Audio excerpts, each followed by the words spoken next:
Pessoas que tiveram a vida transformada por Deus. Verdadeiras histórias de conversão rumo à vida. É isso que você encontra aqui no programa 180 Graus, o Ponto da Virada, que começa agora.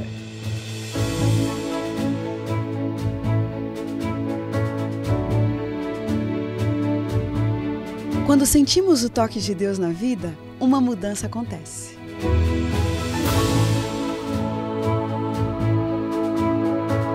Surge à nossa frente possibilidades de felicidade plena. O toque de Deus restaura, renova, refaz.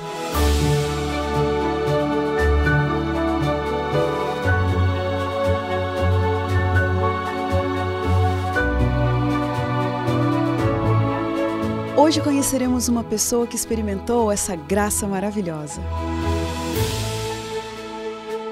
Ela vai nos contar sobre essa mudança de 180 graus que lhe trouxe paz.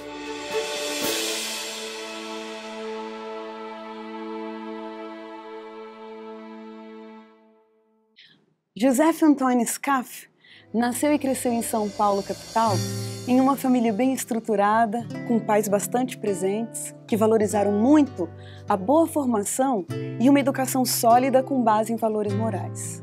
Bem encaminhado na vida, bem introduzido no mundo dos negócios e sem uma tradição religiosa muito forte, ele se via distante da realidade de uma vida dedicada a Deus e cada vez mais perto de uma vida dedicada essencialmente ao sucesso pessoal e profissional.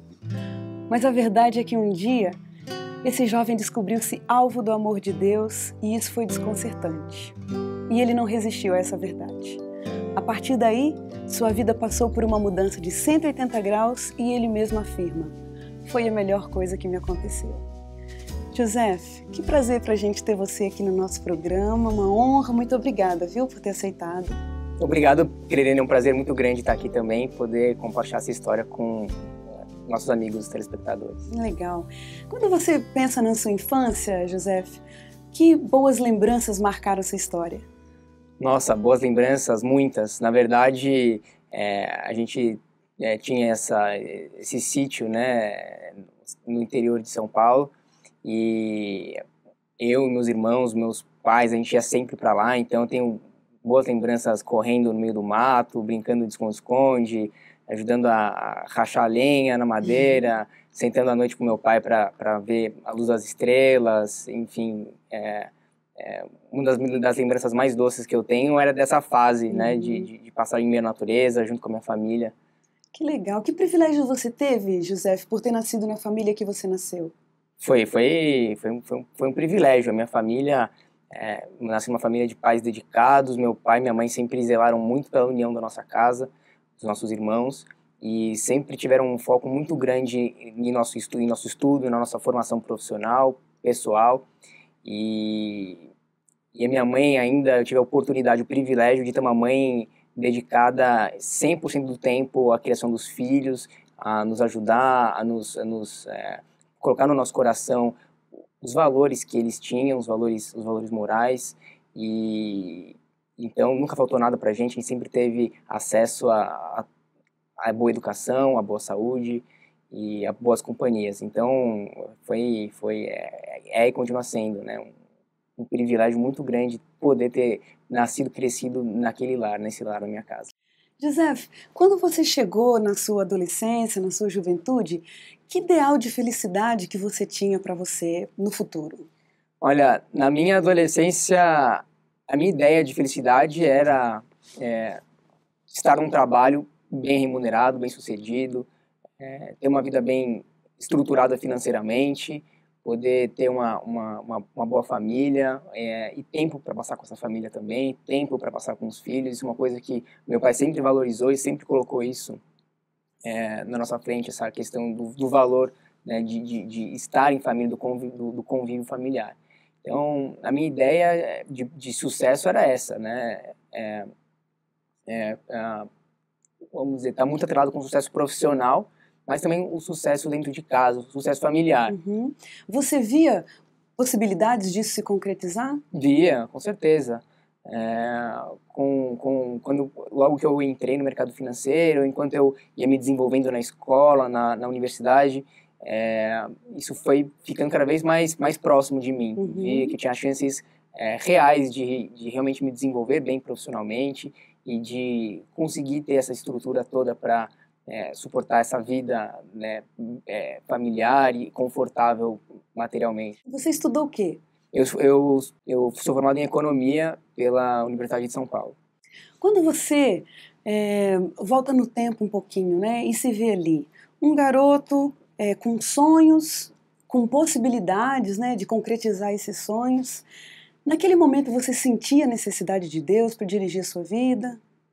Nunca senti, na verdade. Eu sempre achei que, de alguma forma, Deus me amava muito, né? Porque estava me concedendo tantas possibilidades, abrindo tantas portas. Eu nunca parei para ter um relacionamento com Deus. Nunca enxerguei a Deus como uma pessoa que pudesse ser uma pessoa real na minha vida, um amigo com quem eu pudesse conversar, com quem eu pudesse desabafar, com quem eu pudesse dar risada, compartilhar os momentos, aprender com. Então, eu nunca achei, eu achei que, na verdade, a minha própria capacidade intelectual, a minha capacidade de influenciar as pessoas, de fazer amigos, o esforço, o trabalho duro, achei que essas eram as condições necessárias e suficientes para chegar onde quer que eu quisesse chegar. Nunca tinha, não tinha um papel, um lugar exclusivo para Deus nessa história. Dentro desse momento, se alguém chegasse para você com uma proposta, vamos estudar a Bíblia, e você pode fazer parte aqui dessa religião tradicional, com um certo grupo de crenças para você seguir, por que você diria que no seu contexto isso era uma possibilidade impossível de acontecer? Era uma possibilidade bem difícil de acontecer, talvez impossível. Primeiro por causa das restrições normais de tempo, né? Então, com aquela vida agitada toda, talvez você falasse, olha, estudar a Bíblia pode até ser interessante, mas só de um ponto de vista intelectual. Mas por conta do tempo eu falei, olha, desculpa, não vou conseguir. Sempre enxerguei a religião como uma coisa um pouco ultrapassada, uma coisa um pouco retrógrada, uma coisa que tinha perdido a razão de ser nos tempos modernos, né? Achei que, puxa, já sei, vamos dizer, já sei me comportar bem, já sei tratar bem as pessoas, não tem muito motivo para eu me envolver com a religião, não tinha nenhum atrativo, nada daquilo poderia acrescentar na minha vida, né? Se de fato, José, esse era o contexto, o que foi que aconteceu com a cabeça daquele garoto que, de repente, ele teve tempo para se interessar por religião e acabou seguindo por um outro rumo na vida? Olha, na verdade a história é até um pouco engraçada, porque a minha irmã tinha acabado, eu tenho 3 irmãos, sou mais velho, e a minha irmã, a terceira, estava se formando no ensino médio. E nós fomos na festa de formatura dela. Meu pai já era falecido naquela época, então ela me convidou para poder dançar a valsa com ela, aquela coisa tradicional das festas de formatura em São Paulo. E no que a gente estava dançando, eu vi uma outra menina, uma garota, dançando próxima, junto com seu pai.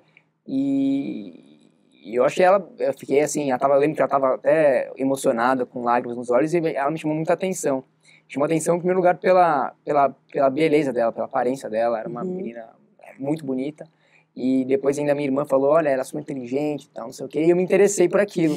No que eu me interessei, eu fui conversar com ela, adicionei ela nas minhas redes sociais, no Facebook, e aí eu olhei, eu fui ao Facebook e vi lá que no campo dela de religião tinha uma tal de Igreja Adventista do Sétimo Dia. Você já tinha ouvido falar? Nunca tinha ouvido falar. Nunca tinha ouvido falar. Novidade para mim, tudo que eu aprendi ali naqueles 2, 3 dias de pesquisa foi através dos sites da internet, do Google, da Wikipedia. Mas o quê? Porque a partir daquilo ali te despertou curiosidade, foi isso? Me despertou, queria saber o que é essa religião, né? Adventista do Sétimo Dia. E eu lembro de... E aí você foi pesquisar? Fui pesquisar, mas eu confesso que não tinha entendido nada. Na verdade, eu achei aquele negócio uma coisa meio louco, guardar o sábado, como assim? Ellen White, tal de profetiza, como assim profetiza? Ainda existe esse tipo de coisa nos dias de hoje? Por que você foi pesquisar isso? Eu fui pesquisar por curiosidade, sempre fui muito curioso. E eu vi isso lá, eu fui dando, né, Adventista do Sétimo Dia, vi que tinha se originado num tal de movimento que esperava a volta de Jesus em 1844. Que é isso, gente? Assim, eu falei, nossa, e aí continuou, virou uma igreja. E isso pra mim, só que eu olhei aquilo e falei, nossa, uma viagem, né? Não entendi, na verdade, o que era aquilo tudo. E meu objetivo, meu interesse era poder conversar com aquela menina, poder, né, ficar mais próximo dela, conhecê-la melhor. Mas ela nunca ela nunca me correspondeu nesse período. Até mandei uma mensagem para ela, ela não respondeu. O tempo foi passando. Um dia eu resolvi ir na igreja, eu pensei, eu servi o exército um tempo, né? Fiquei 2 anos, vou usar minhas estratégias militares para alguma coisa, vou ter que servir. E aí eu pensei, olha, eu vi que alguns amigos dela frequentavam a igreja adventista de Moema, e eu pensei, bom, eu vou ir nessa igreja, vou gravar ali o rosto desses amigos, vou ficar amigo deles, que assim eu posso, quem sabe, ter uma chance de ficar próximo dessa menina. Olha. E eu fui um dia, peguei o endereço da igreja na internet, era próximo da minha casa mesmo. José, que interessante. Fui até lá, mas eu não gostei, Creriane. É mesmo? Foi durante um programa de jovens na parte da tarde, e estava tocando um grupo, e eu lembro que eu não, assim, não me simpatizei com a música, com a letra. E aí nesse dia eu realmente tinha desistido de toda essa ideia. Mas pelo menos essa moça estava lá? Não estava lá. Ainda não tinha ninguém. Não tinha ninguém. Eu entrei do jeito que eu saí, fui embora para casa falando, olha, já vi esse negócio de religião, não é para mim, e eu tô falando isso com conhecimento de causa. Eu pensei. E passou isso mais ou menos um mês, já tinha desistido de procurar, de ir atrás, né, de procurar conhecer essa garota. E um dia eu estava voltando de uma corrida no parque, num sábado à tarde, e enquanto eu estava tomando banho no chuveiro à tarde, eu comecei a ouvir, não foi ouvir uma voz, mas eu senti meio que uma impressão, como se fosse alguma coisa na minha mente falando para mim, vai pra igreja. Olha. E aí eu pensei, nossa, tô ficando louco, né? Por que eu tô pensando nisso? Não tem nada para fazer na igreja, já é tarde, eu sei que o programa da igreja já ia ter acabado na hora que eu chegasse lá, e não tinha nada pra fazer, não sabia se a menina ia estar lá ou não, que né? Coisa! Mas eu resolvi, aquele negócio ia martelando na minha cabeça, vai pra igreja. Eu falei, tudo bem, vou obedecer, botei minha roupa e fui. E quando eu cheguei lá, qual não foi minha surpresa em ter encontrado primeiro a mãe dessa menina e depois encontrei com ela. Olha aí. E aí as minhas esperanças reacenderam. E eles foram muito simpáticos comigo, aí eles já me abraçaram, me apresentaram para todo mundo da igreja. Naquele dia a gente já saí com o pessoal da igreja pra gente jantar num restaurante, sim. E essa menina, você gostou do... Gostei do pessoal, né? Achei tudo muito diferente, né? Uma menina que tinha passado 1 ano na África, outro menino que não comia carne, tudo era muito novo para mim. E aí ela começou a me convidar para frequentar a igreja dela, no Riacho Grande, em São Bernardo do Campo. Adventista também, só que ela não frequentava aquela igreja. Não frequentava aquela igreja, não frequentava. Olha ela só. ia de vez em quando, mas foi coincidência você ter encontrado ela lá naquele dia. Bem naquele dia. E você foi depois para a igreja do Riacho Grande? Eu fui, porque aí, né, o meu interesse ainda era em conhecer mais a menina, né? E aí eu fui para a igreja do Riacho Grande e eu pensei, bom, eu não vou ser inconveniente ao ponto de ficar, né, conversando com ela durante o culto. Vou prestar atenção, até para eu poder ter um assunto para puxar com ela depois, né? E aí, no que eu fui prestar atenção do pastor falando, eu pensei, nossa, olha, puxa, o pastor fala um português correto, ele não tá gritando, não tá pedindo meu dinheiro, falando que eu vou ser abençoado muito mais. Eu tinha um pouco de uma visão preconceituosa da igreja, de que eles só queriam meu dinheiro, só queriam fazer uma lavagem cerebral em mim. Eu vi que o que ele falava, de fato, eu podia... eu lembro até hoje, foi uma parábola, ele estava contando sobre a parábola do bom samaritano. Você se lembra do assunto? Eu lembro. Olha. E na verdade, eu pensei, puxa, isso ainda posso aplicar para minha vida e posso ser uma pessoa melhor com esses ensinamentos. Eu comecei a prestar atenção. E aos poucos eu fui conhecendo melhor, participando das lições da escola sabatina, que é um momento no sábado de manhã, onde o pessoal da igreja se reunia para estudar a Bíblia juntos. E como eu gosto de participar, comecei a estudar também para poder dar meus comentários, para poder compartilhar um pouco dos meus pensamentos com todo mundo. Agora, José, uma coisa é você se interessar por uma moça, querer conhecer melhor essa moça e tal, até ir à igreja, achar que você pode aplicar um ensinamento ali para ser uma pessoa melhor. Outra coisa é você ter um encontro com Deus, você assumir um corpo de doutrinas e de crenças para dirigir a sua vida e tomar uma decisão. A partir de hoje, a minha vida vai ser guiada pelos princípios bíblicos. Que revolução foi essa? Que momento foi esse na sua vida? Foi bem interessante, Cleliane, na verdade, porque no começo eu estava me interessando por todas essas coisas, mas à medida em que eu ia fazendo mais amizades na igreja e com essa moça, eu acabei perdendo um pouco o meu foco nas coisas espirituais e meu foco se voltou ali para as amizades, para o relacionamento. Chegou um tempo que eu não estava mais indo para a igreja para ouvir os sermões, para aprender mais sobre Deus. Estava indo pelos meus amigos. E eu lembro que teve um dia que, por algum motivo, o pregador, eu coloquei na minha cabeça, eu não vou ouvir o que esse homem vai falar. Não foi qual era o motivo, preconceito meu. Não quero prestar atenção. Não vou prestar atenção. Hoje, ó, decidi que eu vou ficar aqui conversando, vou ficar fazendo tudo menos prestar atenção.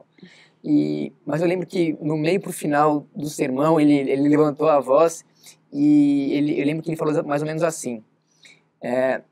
E eu falo aqui, em nome do Espírito Santo de Deus, que se você estiver vindo para essa igreja por qualquer motivo, que não seja por convicção, que você não venha mais para a igreja até que você venha por convicção. Ele disse isso? Ele disse isso. Aí eu levantei assim, né, eu só escutei isso, levantei, olhei e falei assim, até parece que eu vou deixar de vir, porque o que esse cara tá falando, tá deixando de falar, né?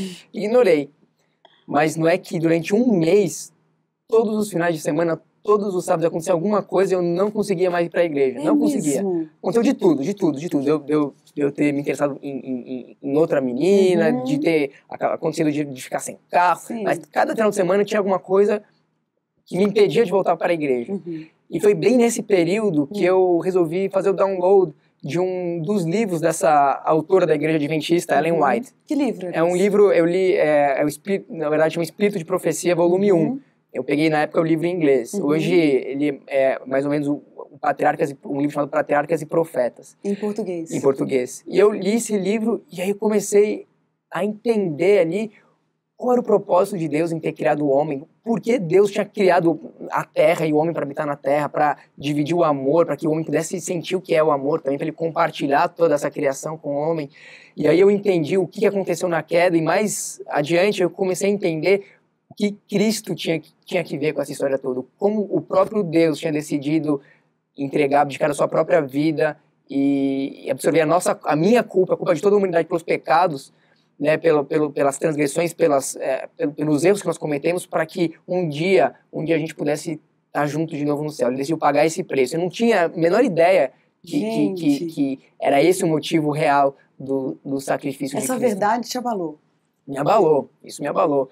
E me abalou o fato de eu estar lendo aquelas histórias todas maravilhosas e pensar, puxa, e essa mulher, essa escritora, ela viu tudo isso que ela escreveu, ela de fato teve visões sobre isso, eu ia na Bíblia e era realmente aquilo que estava escrito, e eu pensei, gente, isso aqui é muito poderoso, isso aqui é muito sério, essa é a verdadeira história da humanidade, não a história que eu cria antes, né, como cresci aprendendo sobre as doutrinas evolucionistas, sobre os princípios teóricos de que nós fomos evoluindo ao longo de milhões e milhões de anos, eu ainda cria nisso, mas eu pensava que, puxa, agora a humanidade tal como ela está estruturada hoje, essa é a história da gênese da humanidade, é isso que aconteceu. Tem um propósito, tem um motivo. Foi uma coisa assim, muito chocante, e aí, a partir desse ponto eu decidi voltar para a igreja e decidi que eu ia querer aprofundar mais e mais meu conhecimento, assim, eu não conseguia parar de ler aquilo, virava madrugada. Derrubaram as barreiras ali. Ali, naquele momento, derrubaram as minhas barreiras, eu entendi o caráter amoroso de Deus. Mas, José, você tinha seus compromissos, sua família, sua tradição, seu ideal de felicidade, tudo isso teria que ser repensado, porque você ia colocar sua vida agora para ser guiada por princípios bíblicos. Que obstáculos você teve que enfrentar a partir dali? Na verdade, naquele primeiro momento, eu não pensei nessa possibilidade. Até porque eu por causa da minha tradição, da minha família católica, da criação que eu recebi em casa, muitos dos princípios bíblicos eu já aplicava na minha vida, não foram muitas novidades. Muitas coisas eu tive que realmente mudar. Mas não pensei, na verdade, na hora, ali, puxa, agora eu vou ter que mudar. Não, mas à medida em que eu ia me aproximando mais de Deus, à medida que eu ia conhecendo mais a Deus, eu vi que tinham alguns pontos onde eu teria que abrir mão de certas coisas que eu fazia, porque isso era o que de fato ia ser melhor para minha vida, isso era o que de fato ia não só me dar mais vida, mas isso também ia agradar a um Deus que eu amava de todo o meu coração. Então, eu não pensei, o que eu vou ter que largar ou não. Foi um processo. E à medida que eu fui amando mais a Deus, eu deixei de amar as coisas que eu fazia antes. Que coisa linda. Que eram contrárias às instruções de Deus para uma vida plena. Então, foi um processo, não foi tudo de uma vez. Foi pouco a pouco, cada dia que eu ia identificando, ia lutando e amando mais a Deus, aquilo ia ficando mais fácil de eu ir jogando para trás e poder progredir nessa transformação de vida. Que coisa linda. Hoje, José, quando você olha para trás e vê os caminhos, né, pelos quais Deus foi te guiando, com que palavras você descreve o que Deus fez por você? Olha, Deus teve um plano, mas assim, uma verdadeira operação estruturada, uma missão de resgate e salvação, especialmente personalizada para mim, do começo até o fim. Não, assim, eu vejo que Deus agiu com uma maestria tão grande, porque hoje eu olho para trás e fico pensando, se tivesse sido um amigo meu, se tivesse sido qualquer outra circunstância, dificilmente eu teria sentido a vontade de realmente conhecer mais a palavra de Deus. Eu vi que, dadas as minhas preferências, dada a minha vida como ela estava, Deus soube usar cada pessoa, cada situação, cada momento para se mostrar para mim e para dizer, filho, olha só, eu sou o seu criador, vem aqui para a gente ter uma amizade junto, vem aqui para a gente ter um relacionamento. Linda. José, mas e no final das contas lá, e o relacionamento com a moça deu certo? Nós não namoramos, mas nós somos excelentes amigos até hoje. E a família dela também, sempre me acolheram muito bem e foram responsáveis até por mim. Mas valeu muito a pena, valeu muito a né? pena, com certeza. José, e a questão da sua família e do seu trabalho, depois que você assumiu essa nova fé, como é que ficou esse caso? Olha, eu senti que eu tinha que ter uma base, uma defesa racional para eu poder assumir minha fé dali para frente. Primeiro, para eu ter certeza que eu não estava entrando numa furada, que eu estava entrando em algo da minha cabeça. E segundo, porque se eu falasse logo de cara, olha, eu sou crente agora, eu creio em Cristo Jesus, eu ia, olha, ou você ficou louco, ou a igreja fez uma lavagem cerebral em você. Então, em 1 Pedro 3,15, o autor bíblico fala que nós temos que estar prontos para a todo momento apresentar a razão da nossa fé.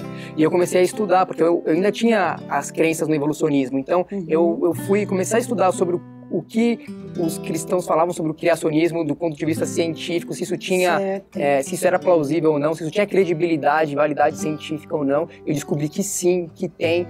Fui pesquisar na arqueologia para ver se o background, né, o pano de fundo histórico bíblico, se ele tinha credibilidade. Então, se a teologia dele eu podia dar ouvidos para ela. Fui estudar um pouco sobre um ramo da apologética que mostra quais são as defesas lógicas da fé cristã. E quando eu fui estudando sobre todos esses assuntos, vendo o que os intelectuais, né, cristãos expunham sobre isso, eu descobri que a fé cristã não é apenas racional, mas era muito mais racional do que a fé que eu tinha antes num Deus que é meio que onisciente, mas que não é muito ativo, ou alguma coisa diferente da fé bíblica. Eu descobri que tinha muita fundamentação racional e lógica. Isso te deu mais certeza ainda do caminho que você estava seguindo. Isso me deu perfeita certeza de que, olha, esse é o caminho certo. Aí que você foi, então, seguir. se apresentar para sua família e para o seu emprego, foi isso? Exatamente, foi nessa fase. Nesse processo, a minha família sempre me questionava, queria entender o que estava acontecendo, e eu fui buscando essas respostas até para poder conversar com eles com mais propriedade.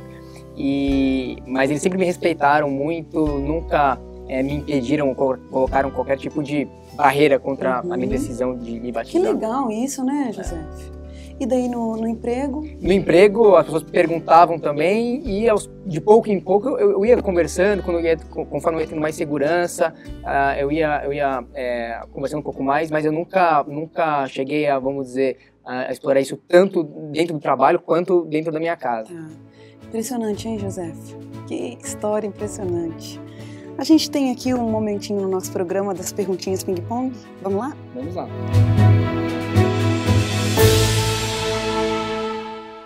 Vida. Jesus.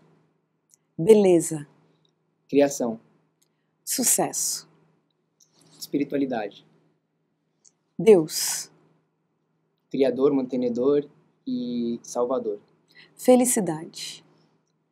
Uma vida plena do Espírito Santo. Dinheiro. Algo útil, necessário, mas não um objetivo da vida. Perdão.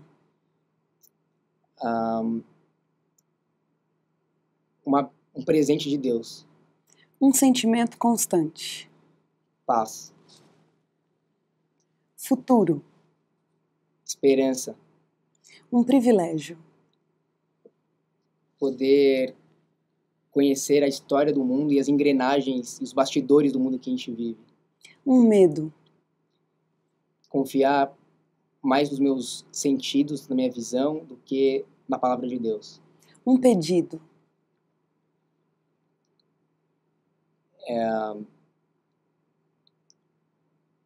Conversão da minha família e dos meus amigos. Uma grande verdade.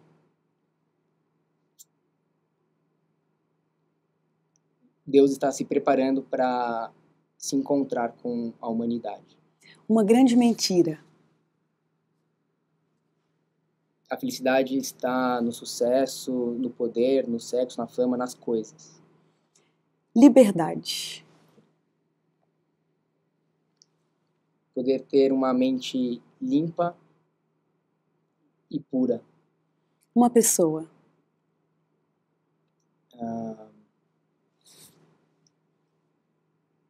Josué.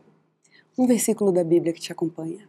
Josué, capítulo 1, versículo 9, onde Deus fala para Josué: Não tu mandei eu, pois ser forte e corajoso, não temas nem te espantes, porque o Senhor teu Deus está contigo por onde quer que andares.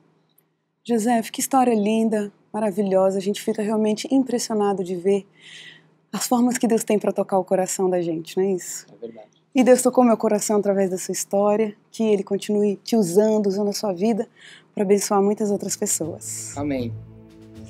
E a gente termina o programa 180 Graus, o Ponto da Virada, feliz por esse testemunho tão lindo.